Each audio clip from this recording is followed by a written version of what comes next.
Guys this is Anurag and welcome to geeks 10। तो आज बात करने वाले हैं 12th के स्टूडेंट्स के बारे में, कॉलेज के फर्स्ट ईयर के फ्रेशर्स के बारे में। अगर वो अपनी ड्रीम कंपनी आईटी कंपनी में जॉब लेना चाहते हैं, एक आईटी सेक्टर में जाना चाहते हैं, तो उनके लिए क्या रोड मैप होगा जीरो से एक बिगिनर टू एडवांस लेवल तक। तो इन सब सवालों का जवाब इस वीडियो में ढूंढने की कोशिश करेंगे। So let's begin. ठीक है। और अपने अपन को गोल से नहीं भटकना। आपका एक सपना बन चुका है कि मेरे को एंड्रॉयड डेवलपमेंट सीखना है, मेरे को वेब डेवलपमेंट सीखना है, मेरे को मशीन लर्निंग सीखना है। 1.5 से 2 महीने मेरे चैनल के साथ बने रहो और फिर आप देखो अपना लेवल कहाँ। देखो, इसके पहले मैंने एक और वीडियो बनाई है इसी के पहले की, अगर 9th 10th 11th में अगर कोई 12th में भी है तो उसे क्या करना चाहिए, जिसमें मैंने बोला था कि आप एक HTML सीख सकते हो और सर्वर वगैरह की नॉलेज अभी मैंने नहीं दी आपको, तो वो तो मैं अभी से आपसे एक्सपेक्ट भी नहीं कर सकता। और एक लैंग्वेज सीखने को मैंने बोली थी। पर देखो, मैं ये बोल रहा हूँ कि अगर आप 12th में हो या फर्स्ट ईयर में हो तो मैं ये आपसे एक्सपेक्ट करूँगा कि आप एक लैंग्वेज तो ज़रूर अभी तक सीख लिए होंगे, या फिर अभी भी नहीं सीखे हैं तो देखो उसके लिए अभी टाइम है। पर आपको फर्स्ट ईयर में एक लैंग्वेज तो ज़रूर से सीख लेनी है, क्योंकि अगर देखो हमें एक अच्छी ड्रीम कंपनी पे जॉब चाहिए तो हमें एक रोड मैप मैंने अपने तरीके से बनाया था कि 12th तक एक लैंग्वेज आ जानी चाहिए और फर्स्ट ईयर तक DS algo data structure and algorithm आ जाना चाहिए। पर अगर आप फर्स्ट ईयर में और आपने नहीं की तो देखो, मैं आपके लिए यही बोलूँगा कि आप सबसे पहले HTML नहीं भी सीखो तो ठीक है, चल जाएगा, आपको सेकेंड ईयर में सिखाई जाती है। पर आप एक काम करिए, सबसे पहले एक प्रोग्रामिंग लैंग्वेज उठाइए। C++ उठा सकते हैं, C उठा सकते हैं। C++ उठाएंगे तो C भी कवर हो जाएगी। पर एक प्रोग्रामिंग लैंग्वेज उठाने के बाद फिर आप उसको जितनी जल्दी हो सके डेटा स्ट्रक्चर एंड एल्गोरिथम चालू करिए। और डेटा स्ट्रक्चर एंड एल्गोरिथम तो मैंने बता दिया था आप कहाँ से पढ़ सकते हो, वहाँ से आप उसको डेटा स्ट्रक्चर लर्न कर सकते हो। देखो, मैं ये सोच रहा था कि डेटा स्ट्रक्चर एल्गोरिथम पढ़ने के बाद डायनेमिक प्रोग्रामिंग आप सेकेंड ईयर में करो। सेकेंड ईयर में कब? थर्ड सेम पे। तो मेरी तरफ से ये रहेगा कि आप फर्स्ट ईयर में एक लैंग्वेज सीखने के बाद डेटा स्ट्रक्चर एल्गोरिथम भी फर्स्ट ईयर में ही सीखो। वैसे आपको कॉलेज के थ्रू सेकेंड ईयर में थर्ड सेम में सिखाई जाती है, पर आप कॉलेज के थ्रू नहीं चलना है, हमें पहले चीज़ें सीख के रखना है। तो हम क्या करेंगे कि data structure and algorithm twelfth और फर्स्ट 12th में अगर आप हो तो आपको सिर्फ अभी पढ़ना है एक लैंग्वेज। अगर आप फर्स्ट ईयर में हो तो आपको एक language plus data structure and algorithm पढ़ना है, ठीक। अब बात आती है कि अगर सेकेंड ईयर में, इसके बाद आप जब सेकेंड ईयर में जाओगे तो आपको थर्ड सेम में डायनेमिक प्रोग्रामिंग पढ़नी है और फोर्थ सेम से लेके सिक्स्थ सेम तक, बात ध्यान से सुनना, फोर्थ सेम से लेके सिक्स सेम तक हमें दबा के पढ़ना। मतलब हर चीज़ों को फोर्थ सेम से सिक्स सेम तक मान के चलो हमें फुल टू फुल बिजी रहना है, क्योंकि वो एक ऐसा पार्ट होगा आपके कॉलेज का कि वहीं पे आपको सब चीज़ें सीखनी, वहीं पे आप डेवलपमेंट की ओर भी जाओगे, वहीं पे आप अपना कॉम्पिटिटिव प्रोग्रामिंग भी करोगे। तो वो चीज़ फेज बहुत हैवी होगा, इसलिए उसके पहले अभी मिडिल चलते जाओ। तो बस इतना ही बोलूँगा यार कि अभी देखो फर्स्ट ईयर में अगर आपने अभी तक कुछ नहीं सीखा तो एक प्रोग्रामिंग लैंग्वेज और डेटा स्ट्रक्चर एल्गोरिथम जितनी जल्दी हो सके, मैं ऐसा नहीं बोल रहा कि फर्स्ट ईयर में ही सीख लो, पर अगर सेकेंड ईयर तक भी आपका जाता है तो पर सीख लो, पर जितनी जल्दी हो सके एक C++ और डेटा स्ट्रक्चर एंड एल्गोरिथम सीख लो।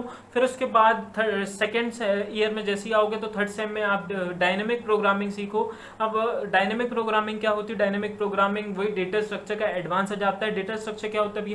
देखो, मैं ये मान के चलूँ कि आपने कॉलेज फर्स्ट ईयर में हो तो आपको प्रोग्रामिंग लैंग्वेज पता होगी क्या होगी। अगर नहीं पता तो आप मेरी पीछे वाली वीडियो देख सकते हो, जिसके लिए मैंने स्कूल लेवल का बनाया था। तो उसमें मैंने बताया था कि अगर हमें कंप्यूटर से बात करनी है तो इसकी एक लैंग्वेज सीखनी पड़ती है, वो जैसे कि हो गई C। और डेटा स्ट्रक्चर वही है कि अपन जितना एफिशिएंट वे में अपना डेटा रख सकें, जिसमें हमें डेटा ढूंढने में, सर्च करने में टाइम ना लगे, हमारा डेटा कम से कम मेमोरी ले, कम से कम टाइम ले, स्पेस ले। तो वो सब कैसे होगा? डेटा स्ट्रक्चर के थ्रू होगा। इसलिए डेटा स्ट्रक्चर सीखना बहुत जरूरी है। और डायनेमिक प्रोग्रामिंग डेटा स्ट्रक्चर का एडवांस है। जैसे जैसे मैं अभी जस्ट टॉक की सीरीज में सब कुछ बात करूंगा तो आप टेंशन मत लो अभी। पर मैं इतना बोलूंगा, अगर फर्स्ट ईयर में आप पढ़ते ही मतलब पढ़ना चाहते हो तो बिल्कुल एक प्रोग्रामिंग लैंग्वेज और डेटा स्ट्रक्चर एल्गोरिथम प्लीज कर लो। क्योंकि जो मैंने, देखो मैंने भी गलती यही की थी कि मेरे को फर्स्ट ईयर में मेरे को कुछ भी नहीं पता था, तो मैंने फर्स्ट ईयर में कुछ भी नहीं पढ़ा और मैंने सेकेंड ईयर में ही फिर डेटा स्ट्रक्चर एल्गोरिथम भी पढ़ा, लैंग्वेज भी पढ़ी, डेवलपमेंट भी किया। तो मेरे को बहुत बर्डन पड़ गया था। तो इतना सब मत करना। और बहुत सी चीज़ें, क्योंकि देखो मैंने तो शॉर्टकट लिया है तो कहीं ना कहीं बाद में भी प्रॉब्लम हो सकती है। पर आप एक मतलब बिल्कुल ही नीचे लेवल से पढ़ो। तो एक लैंग्वेज और DS एल्गो आप फर्स्ट ईयर तक मेरे को करके दे दो। और सेकेंड ईयर की बात करूँ तो आपको डायनेमिक प्रोग्रामिंग मैंने बताई थी। फिर फोर्थ सेम पे आओगे तो आपके लिए दो रास्ते खुल जाने वाले हैं। दो रास्ते ऐसे होने वाले हैं कि कि एक तो आप कॉम्पिटिटिव कोडिंग करोगे, जिसमें मतलब एक आपको प्रॉब्लम दी हुई होगी, एक गिवन टाइम में आपको उसको सॉल्व करनी होगी, वो डेटा स्ट्रक्चर एल्गोरिथम भी बेस्ड होती है।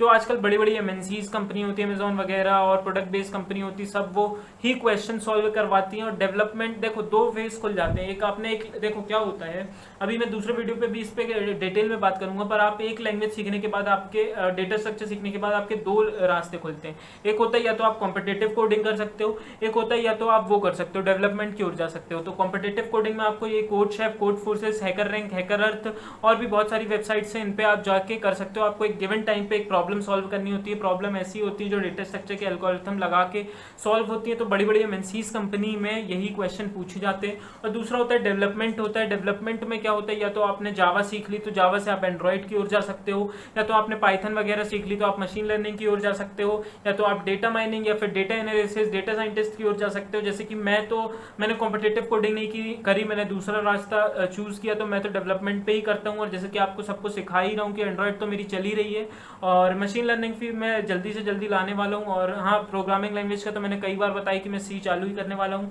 तो आपको समझ में आ रहा होगा कि आपको अगर अच्छा पैकेज लेना है, आपको अगर अपनी ड्रीम कंपनी में जाना है, आपको अपना नाम बनाना है, तो आपको क्या करना पड़ेगा। फर्स्ट ईयर में आपको एक लैंग्वेज सीखनी पड़ेगी, डेटा स्ट्रक्चर एल्गोरिथम सीखना पड़ेगा। सेकंड ईयर के थर्ड सेम पे आपको डायनेमिक प्रोग्रामिंग सीखनी पड़ेगी। फोर्थ ईयर से आप डेवलपमेंट पे जाओगे या फिर कॉम्पिटिटिव कोडिंग पे जाओगे। और अगर आपने इतनी चीज थर्ड सेम तक अगर आपने इतनी चीज सीख ली तो आप डेवलपमेंट भी कर सकते हो, कॉम्पिटिटिव कोडिंग भी कर सकते हो। तो बस आज की वीडियो में बस यही मेरा बनाने का मोटिव था कि आप इतना सब चीजें सीख लो। और बस यार देखो, कॉम्पिटिटिव कोडिंग बहुत ही मतलब बहुत अच्छी चीज है। अगर वो आपको आ गई तो आप कोई भी कंपनी निकाल सकते हो। पर डेवलपमेंट भी एक कम चीज नहीं है, क्योंकि वो एक खुद में स्टार्टअप है। अगर डेवलपमेंट है तो आप खुद से एक कंपनी बना सकते हो, खुद से अपना काम कर सकते हो। तो डेवलपमेंट को कम प्रेफरेंस मत देना, क्योंकि मैं खुद ही डेवलपमेंट करता हूँ। तो बस यही बोलूँगा कि अभी आप थर्ड सेम तक इतना करके आओ। अगर चलो ठीक है, आपको मैं इतना भी टाइम देता हूँ कि आप सेकंड ईयर तक डायनेमिक प्रोग्रामिंग, कॉम्पिटिटिव कोडिंग के बारे में थोड़ा बहुत प्रायर नॉलेज रख लो। अगर आपने इतना भी सेकंड ईयर तक कर लिया तो आपके आराम से 30 लाख, 40 लाख, 1 लाख आप पर मंथ कमा सकते हो। कोई प्रॉब्लम नहीं होने वाली, कोई चीज़ नहीं होने वाली। आप अपने से आपको घर बैठे भी आपको कंपनी ले जाएगी। ठीक है, तो बस इतना ही बोलूँगा कि सेकंड ईयर तक आप मेरे को इतना करके दे दो। अभी इसके बाद मैं बात करूँगा जो सेकंड ईयर में मेरे क्लासमेट्स भी हैं और जो थर्ड ईयर में कॉलेज के स्टूडेंट्स हैं, मतलब मेरे सीनियर हैं, पर वो भी मेरे से पूछ रहे थे कि हमें क्या करना चाहिए। अगर आपको मेरे को नॉलेज है तो बता। तो मैं भी उनको यही बताऊंगा कि भाई डेवलपमेंट पे जाना है तो आपको क्या करना चाहिए। आपका इंटरेस्ट है डेवलपमेंट पे तो जाओ, कॉम्पिटिटिव कोडिंग क्यों करनी चाहिए। तो अभी आप ये सब में मत ध्यान दो, आप एक प्रोग्रामिंग लैंग्वेज सीखो। अगर आप चाहते हो कि मैं इस पर डिटेल वीडियो बनाऊं कि क्या क्या लैंग्वेज होती हैं, कौन सी सीखें पहले, तो कमेंट करो। पर मैं इतना ही बोलूंगा कि आप C++ और डेटा स्ट्रक्चर एल्गोरिथम और डायनेमिक प्रोग्रामिंग इतना करके सेकंड ईयर तक कर लो, आपका काम हो जाएगा। बहुत ईजी, आप मतलब मजे करते करते भी सेकंड ईयर 2 साल में अपने आप काम कर सकते हो। अभी दूसरे वीडियो से एडवांस लेवल के लिए आने वाली है, मतलब कि जो सेकंड ईयर थर्ड ईयर में जो डेवलपमेंट मतलब उन्होंने एक लैंग्वेज सीख ली है, DSL को भी सीख लिया है और भी चीज़ें, मतलब डायनेमिक प्रोग्रामिंग भी सीख ली, कॉम्पिटिटिव कोडिंग भी सीख ली। पर आप डेवलपमेंट करना चाह रहे हैं या फिर और कॉम्पिटिटिव कोडिंग में एडवांस जाना चाह रहे हैं तो उनके बारे में अभी इसके बाद में तुरंत शूट करने वाला हूँ वीडियो, तो उस पर बात कर लूँगा मैं। तो अगर आपको ये सब चीज़ें आती तो आप उस वाली वीडियो पे स्किप हो जाना। पर ये वाली वीडियो फर्स्ट ईयर और कॉलेज के 12th क्लास के लिए भी थी और सेकंड ईयर वाले भी देख सकते हैं, क्योंकि इसमें कॉम्पिटिटिव कोडिंग की भी बात कर दिया था मैंने। और बस अभी इसके बाद मैं फिर बात करूंगा कि आपको डेवलपमेंट पे जाना है, जॉब कैसे लेना है, या फिर और भी चीज़ें, एंड्रॉइड चूज़ करना है, वेब डेवलपमेंट चूज़ करना है, मशीन लर्निंग चूज़ करना है, डेटा साइंटिस्ट चूज़ करना है, IoT चूज़ करना है, AWS क्लाउड वगैरह में जाना है। तो ये सब क्या होते हैं, ये सब वीडियो में मैं उसमें बात करूंगा। अगर आप एक बिगिनर हो, आपने अभी तक कुछ नहीं, प्रोग्रामिंग लैंग्वेज कुछ भी नहीं सीखी, तो आप इस पर मत ध्यान दो। और जैसे जैसे मैं जस्ट टॉक की सीरीज में डिटेल वीडियो लाते रहूँगा तो आप देखते रहना, तो आपको हर चीज़ों की नॉलेज मिल जाएगी। तो बस आज की वीडियो यहीं ख़त्म करते हैं। And have a good day and good bye.